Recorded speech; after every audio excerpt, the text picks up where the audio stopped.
ஒன்னும் சொல்ல முடியல. என்ன விஜயா அவர் அரசியலே தெரியாது. எப்படி அரசியல் தெரியாதுங்க. ஜெயலலிதா ஜெயலலிதா யாராவது எம்ஜிஆர் 19 வருஷம் இருந்தாங்க. எல்லாம் டிஎம்கேல இருந்து வந்து போனவங்க தான் எல்லாமே.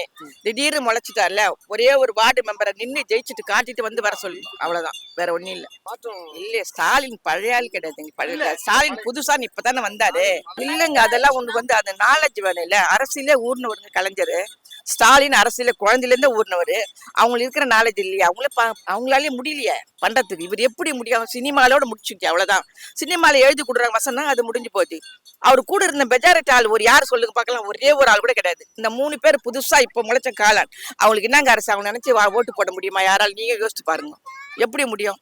சினிமா வேற, அரசியல் வேற. அது ஃபேம் வச்சுலாம் அவங்க பாசிட்டிவா அவங்களால பெர்ஃபார்ம் பண்ண முடியும்ன்றது ஆஸ் அ ஒரு ஜென்ரல் மக்களா என்னால ஏத்துக்க முடியாது. ஏன்னா அவரோட டேலண்ட் என்னன்றது அவர் தான் பேசணும். அவரோட ஃபேமுக்கும் டேலண்ட்டுக்கும் டிஃப்ரென்ஸ் இருக்கு. ஃபேம் வச்சு அவர் ஓட்டு சம்பாதிக்க தான் பார்ப்பாரு. இப்போ அவருக்கு ஃபர்ஸ்ட் எவ்வளோ ஃபினான்ஸ் என்ன, எப்படி அக்கௌண்டபிலிட்டியா அவரால் பண்ண முடியும், அண்ட் எக்கனாமிக்கல் ஸ்டேட்டஸ் என்ன, அவர் லோக்சபாக்கு இது வரைக்கும் போயிருக்காரா, அவரால் உள்ள போனா அதுல இருக்கிற கொஸ்டின்ஸ்க்கு மேல ஆன்சர் பண்ண முடியுமா, அது எதுவுமே தெரியாது. கரெக்டுங்களா? அண்ட் அவர் எம்ஜிஆர், அதுக்கப்புறம் நம்ம ஜெயலலிதா அம்மா அவங்களெல்லாம் பார்த்து இன்ஸ்பயர் ஆகி உள்ள வராரு.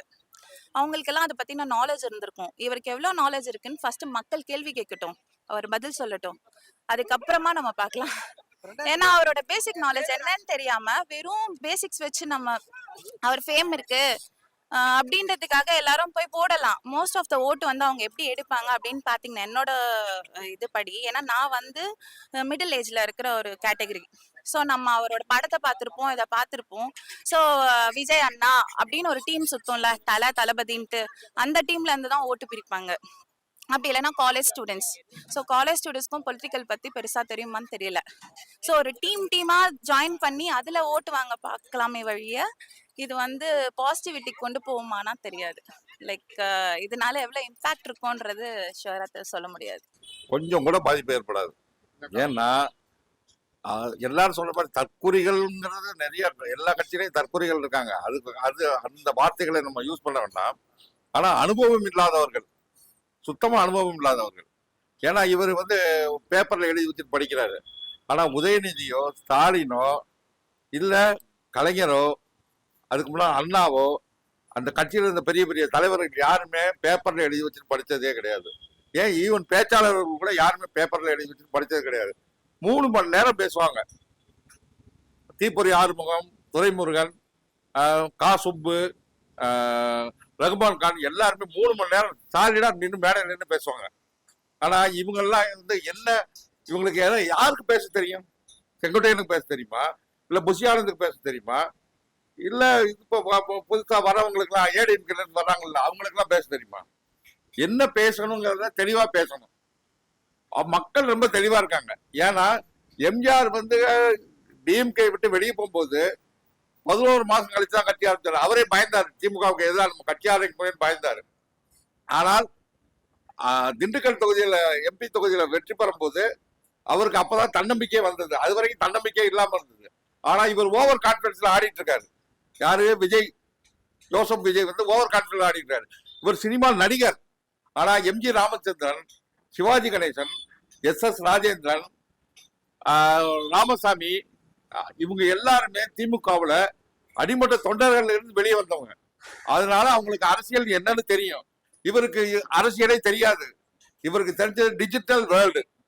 இந்த உலகத்துல டிஜிட்டல் வேர்ல்டுனா எப்படின்னா, இந்த சோசியல் மீடியா அதை வச்சு வாழ்க்கையில ஜெயிச்சிடலான்னு யாருமே நினைக்கக்கூடாது. சோசியல் மீடியாவை பொறுத்த வரைக்கும் நிறைய பொய்கள் தான், உண்மைகளே கிடையாது. உங்களுக்கு கூட்டம் நடத்தவும் தெரியாது. நீங்க ரோட் ஷோக்கு ஆரம்பிச்சிட்டீங்க. இப்ப கூட்டம் நடத்தவும் தெரியாது. மக்களை எப்படி அவங்கள எப்படி கவரணும் கூட தெரியாது. ஏன்னா இப்ப கவர்ச்சி நீ ஒரு கவர்ச்சி நடிகன். நீ அந்த கவர்ச்சியில தான் நீ வாழ்ந்துட்டு இருக்க. இதெல்லாம் இதுலாம் பெருசா நீங்க சாதிக்கவே முடியாது. மக்கள் பிரச்சனைகள், கொள்கைகள் எல்லாமே நீங்க தெரிஞ்சிருக்கணும். அதை பத்தி நீங்க ஏதாவது பேசுறீங்களா? எந்த மீட்டிங்லயாவது பேசுறீங்களா? நீங்க மீட்டிங்கே போட்டீங்க, ரோட் ஷோ தான் பண்றீங்க. தேர்தலுக்கு என்னென்ன இருக்குன்னு கூட உங்களுக்கு தெரியாது. எப்படி அவங்க சிந்திப்பாங்கன்னு கூட உங்களுக்கு தெரியாது.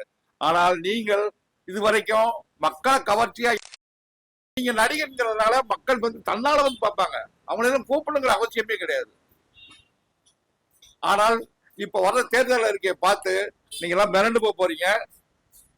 அது வந்து பாருங்களேன், நீங்க எந்த தொகுதி இருந்தாலும் சரி, என்ன நீங்க டெபாசிட் வாங்குவீங்களா தெரியாது. ஏன் டெபாசிட் வாங்கலாம்னு தெரியாது. வாங்க பாப்பா 2026 தேர்தல நீங்க ஜெயிப்போமா நாங்க ஜெயிப்போமா. நாங்கன்னா நான் வந்து திமுகவுக்கு ஆதரவாளன் கிடையாது. ஆனா திமுகவை நான் வந்து என்னோட பாலிய வயசுல இருந்து பார்த்துக்கிட்டு இருக்கிறேன். திமுக எப்படி வளர்ந்தது என்ன எப்படிங்கிறது. காமராஜரை தோற்கடிச்சு, ராஜாஜியை தோற்கடிச்சு, எல்லாரையும் தோற்கடிச்சு வந்த கட்சி தான் அது. நம்ம தலைவர் தான். எந்த தலைவர்? இவரு ஸ்டாலின் தான். யாரா இருந்தாலும் பண்றவங்க தானே வரணும் அந்த இதுக்கு. கண்டிப்பா எப்படின்னா இப்போ பொதுவா என்ன சொல்லணும்னா, இப்போ இங்கேயே பாப்பீங்க முன்னாடி பீச் எப்படி இருந்தது, இப்போதைக்கு பீச் எப்படி இருக்குன்னு நீங்க பாத்திருக்கீங்க. இதுக்கெல்லாம் காரணம் யாரு? அவங்கன்ட்டு எல்லா ஊருக்கே தெரியும், மக்களுக்கு எல்லாருக்குமே தெரியும். மற்றபடி அடுத்த கொஸ்டின்